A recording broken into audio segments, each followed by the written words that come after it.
Welcome back to Anonymous. Trudeau is at it again. What again, you might ask? Another scandal? I'm kidding. No, it's not. He's not. He's kind of being a tool, but he's not doing any scandalous things this time. So Trudeau was in Alberta recently, and being the good guy that he is, he didn't tell Danielle Smith he was coming. Which, okay, it's not required, but it is a kind of a norm to inform the province's leadership that the PM is coming through. So what did he do instead? One, he pledged $175 million to help Alberta's housing. Can't wait to see how that becomes another scandal somehow. And two, he did an interview, a 30-minute interview, and that's what I want to take a look at. You've always been the personable guy. You've always been the likable guy.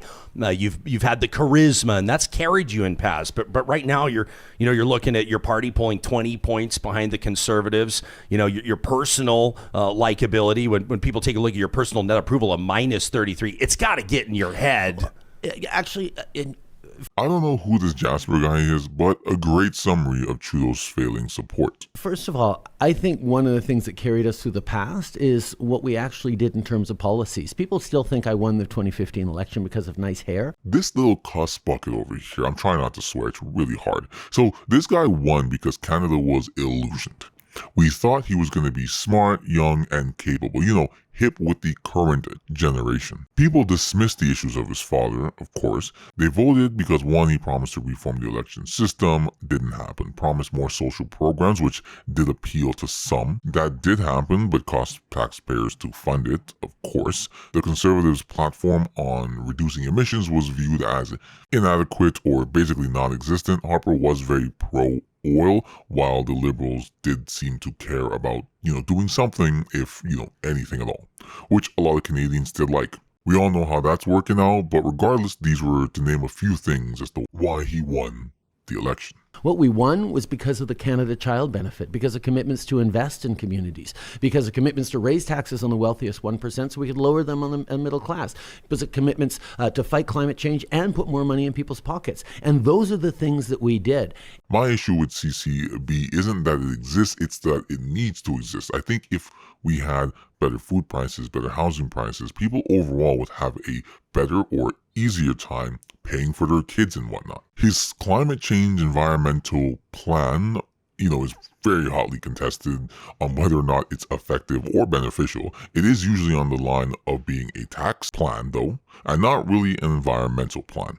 My main issue is I think he's going about this wrong. What I would have preferred is if he had been able to make a deal with Germany when originally prompted by them for an oil deal. An opportunity to gain massively from helping out Europe in its time of need due to the whole Russia-Ukraine situation. You could have made an oil deal with Germany, taken the money you would have received from them and reinvested that into renewable energy infrastructure, battery plants, charging stations, and even education for people who may later on want to switch from oil to renewable energy when you have that go in full swing. Things like that. Instead, that deal went to Qatar for 15 years.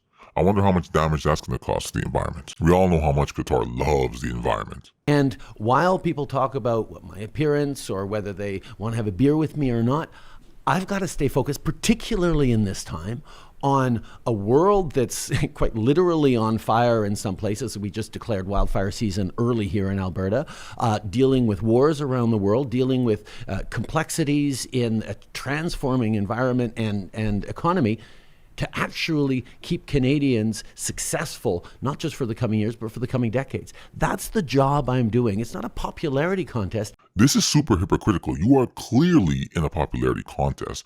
The constant photo shoots that you're doing don't fool anybody. Your speeches that say absolutely nothing, and the way you treat women when you claim to be for women. All your trips that are gifts, quote unquote, from your rich so-called family or friends. Who are you kidding out here? For what it's worth, and you're referencing the op-ed, I think, in the Toronto Star this week that suggested that Gen Z, that the newest generation, doesn't want to have a beer with you. Back in 2015, everybody was talking. Have you seen it? I didn't even see that. No, well, in 2015, there was polling that said everybody did want to have. They wanted a beer with you over Stephen Harper and Thomas Mulcair at that point. For what it's worth, We're running, as we speak, an unofficial, unscientific Twitter poll. Who would you rather have a beer with? And we've put you on there, Mr. Polyev, Mr. Singh, and Mr. Bernier. And you're polling all right, 59%, which is the highest approval you've seen all week. Best numbers he's seen all week. I don't know who this Jasperson person is, this guy, but I do like that jab. That was a good jab. Don't get to say, oh, you know what, I don't look at national polls, and then react to your little poll and say, oh, isn't that great? My little Looks poll. like people actually like me. Yeah. You know, it doesn't work that way. The things that matter are the things that matter to Canadians in their daily lives when they're not thinking about politics. Right now, politics is designed to get people riled up and take a strong opinion on this or that or the other thing. And people step out of their daily lives to get angry about politics, but their daily lives where they're having trouble making the mortgage payment or looking at the grocery bills or worrying about getting care for their parents or worrying about whether they're going to have childcare for their kids, they're not thinking about politics. They're just trying to think about how they're solving the challenges in their life. Honestly, when I think about these things, I am mostly thinking about how it's your fault and blaming you. I'm sure there are conservatives to blame on the other side for the things that they did prior, but right now I'm blaming you. And so much of politics is disconnected from that right now because people are trying to create wedge issues left, right, and center to get people outraged, to get people motivated, and to prevent people from noticing that a lot of what particularly the right is doing is about stoking up anger without offering any solutions. It's funny that he says that, but it's his side that constantly likens Pierre to being MAGA-like, likening him to the Trump of Canada. Now, I know he has not really said that, but he has implied it. I will say Pierre is also doing a similar thing, but you can't sit there and claim to be holier than thou when you're doing the exact same thing. You're doing the exact same thing in this interview right now. So is it harder for you to get people's attention? Is it harder for you to connect with the middle class than it was 10 years ago? Is there like a government exhaustion that you see the country experiencing right now? That might be, certainly there's some of that, familiarity with what this government has done has that impact, but people aren't really focused on politics right now. Last year, we had a number of by-elections across the country. I disagree. Well, okay, I might be a little biased. I run a political channel. A lot of my YouTube feed, Twitter feed, everything is political and news related. But even without me bringing it up to people at the gym or, people I run into at supermarkets, they will all make offhanded jokes about how everything is expensive, and it's Trudeau's fault. There's too many people in traffic. When I'm trying to get to work, people will say, it's probably Trudeau's fault. So I would say definitely there are normal people. I'm not bringing up these conversations. They're bringing it up to me. So either he's lying here or he's unaware that people are definitely looking at politics more now. I would say more than ever, or at least in the past few years.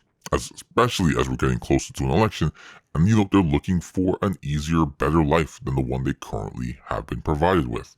And by-elections are interesting. We've got one right now in Aaron O'Toole's seat in Ontario, where it's a moment for people to actually think about choices in politics. When you get a poll and you say, okay, you're going to vote for A or B, you take 2 seconds and press on the button on your phone. Okay. If you're in a by-election situation, you're actually reflecting on, okay, this actually matters. I'm going to vote. What do I want as a community? What do I want in a country? That reflection about what actual consequences are in our democracy doesn't happen a year and a half from an election. So in those by-elections, we actually increased the share of vote. Even though we were way behind in the polls nationally and even regionally, we increased the share of the vote because people are thoughtful when it comes to actually choosing. When it's no cost, no friction, being outraged at something, it's easy to be outraged at the government in place because everyone out there is blaming us for everything that's going wrong, including Putin deciding to invade Ukraine or climate change or what have you. He does make a decent point here, and I basically did say this, of course, as we get close to the elections, the political market is going to get a flood of people. But I don't think it's just that. I think it's because people are having difficult lives and they need someone to turn to, and the person who's running the country is the person you're going to blame for that. When people's lives are going relatively smooth, more or less, I think people then take a step back from focusing on politics. With an easier life, people are happier, they're themselves, they get to be a little bit more progressive, right? A little bit more lenient and accepting. Hence why I think Trudeau was able to take office. He didn't really take it in an economically bad situation, really. But given how we are now and people kind of knowing what it was previous government, and I would say back then they didn't really make their voting decisions based on Harper's economic factors. I'm sure there were some. I can hear the comments now. Well, this and that. Yeah, I get it. But votes against Harper, from what I was able to see at the time, growing up there and talking to people and seeing how things are now and how people reference him, it's a lot of ideology. Okay, so I'm going to end it right there. I'm only 7 minutes into this Tools half-an-hour interview, so there's definitely going to be a part 2. That will probably come out tomorrow. There may or may not be a part 3, depending on how much more of this is worth really going over. But until then, like, comment, subscribe, and come back for more.